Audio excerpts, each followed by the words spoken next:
আজি মই বনাম পটল আলু ভাজি এটা ৰেচিপি। তাৰ কাৰণে পটল আৰু আলু এনেকৈ কাটি ললোঁ ডাঙৰ ডাঙৰকৈ।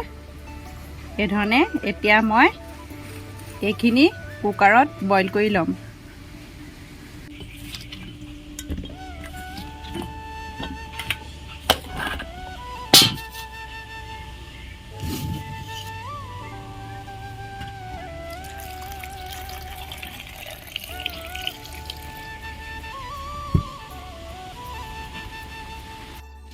এতিয়া আলু আৰু পটলখিনি বইল কৰি ল'লোঁ।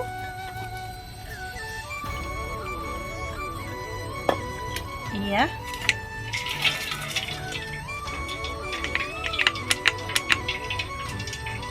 এতিয়া পানীখিনি টুক যাব দিম। কেৰাহী গৰম হৈ গ'ল। ইয়াত এতিয়া মই তেল দিছোঁ। গৰম হৈ গ'ল। ইয়াতে দুটামান মই চচ দি দিছোঁ।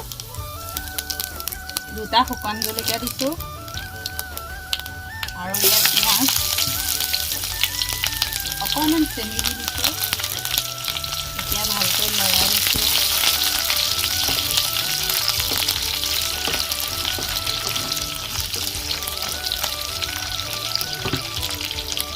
সোৱাদ অনুসৰি হালধি দি দিছোঁ আৰু এতিয়া বইল কৰা পটল আৰু আলুখিনি এনেকৈ অলপ ভাজি লৈছোঁ।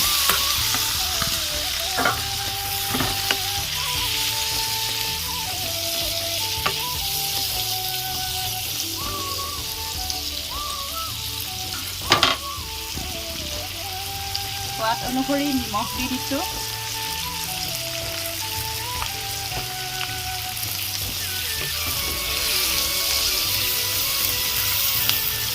যিসকলে পটলৰ ভাজি খাই বেয়া পায় এনেকৈ বনাই খাই চাবচোন, বহুত টেষ্টি হয়।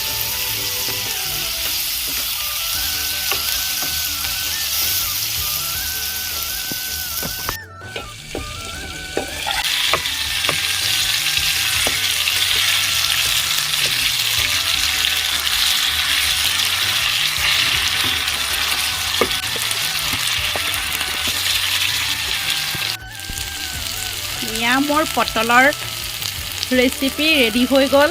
যদি চাই ভাল লাগে লাইক কমেণ্ট ছাবস্ক্ৰাইব কৰি দিব।